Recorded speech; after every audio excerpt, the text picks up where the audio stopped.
સુરતના પાંડેસરામાં નિસંતાન પાડોશીએ 6 વર્ષના બાળકનું અપહરણ કર્યું. યુપી ભાગે તે પહેલા જ પોલીસના હાથે ઝડપાયો. પાણીપુરીના બહાને માસૂમ બાળકને ઉપાડી ગયો. સુરતના પાંડેસરા વિસ્તારમાં 6 વર્ષના માસૂમનું અપહરણ કરાયાની ઘટનાએ ચકચાર મચાવી છે. અપહરણનો મુખ્ય આરોપી સોસાયટીમાં જ રહેતો અને નિસંતાન પાડોશી નીકળ્યો હતો, જે બાળકને યુપી લઈ જવાની ફિરાકમાં હતો. પાંડેસરા પોલીસે ગણતરીના કલાકોમાં જ 100થી વધુ સીસીટીવી ફૂટેજની તપાસ કરી આરોપી સુરત રેલવે સ્ટેશન પરથી તેને દબોચી લીધો છે અને બાળકને સહી સલામત તેના પરિવારને સોંપી દીધો છે. પાણીપુરી ખવડાવવાના બહાને અપહરણ પાંડેસરાની ઉજેરિયા સાજન નિષાદ ગઈકાલે રાત્રે પોલીસ સ્ટેશનમાં આવીને ફરિયાદ કરી હતી કે તેમનો 6 વર્ષનો દીકરો અરુણ ગુમ છે. અરુણની મોટી બહેન અંકિતાએ જણાવ્યું કે સાંજે 6 વાગ્યે તેઓ બહાર રમી રહ્યા હતા, ત્યારે તેમના પાડોશી સોનુ ઉર્ફે બહાદુર પ્રભુ ગોડ અને અન્ય એક વ્યક્તિ પવન આવ્યા હતા. સોનુએ અરુણને પાણીપુરી ખવડાવવાના બહાને પોતાની સાથે લઈ ગયો હતો અને ત્યારથી તે પાછો ફર્યો ન હતો.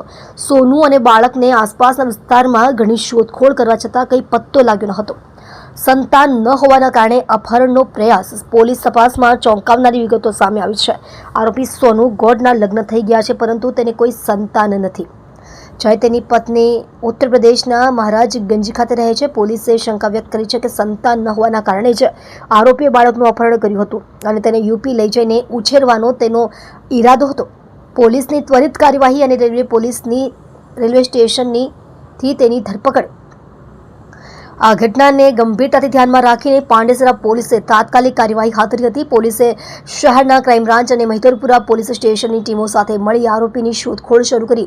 દરમિયાન પોલીસને બાતમી મળી હતી કે આરોપી બાળકને લઈને રેલવે મારફતે તેના વતન જવાનો છે, પરંતુ તુરંત જ પોલીસની ટીમોએ સુરત સેન્ટ્રલ રેલવે સ્ટેશન પર દરેક પ્લેટફોર્મ અને તેની આસપાસના વિસ્તારમાં તપાસ હાથ ધરી. પોલીસની આ સતર્કતાના કારણે આરોપી સોનુ ઉર્ફે બહાદુર પ્રભુભાઈ મુસઈ ગોડને રેલવે સ્ટેશન સામેથી જ બાળક સાથે પકડી પાડવામાં આવ્યો. પોલીસની સમયસરની કાર્યવાહીના કારણે આ માસૂમ બાળક મોટા અનિષ્ટનો ભોગ બનતા બચી ગયો છે. પોલીસે આરોપી વિરુદ્ધ કાયદેસરની કાર્યવાહી હાથ ધરી છે અને વધુ તપાસ કરી રહી છે. તમે જોઈ રહ્યા છો સુરત સંસ્કૃતિ ન્યૂઝ ચેનલ, ડાયરેક્ટર રાજેશ સિરસાટની સાથે.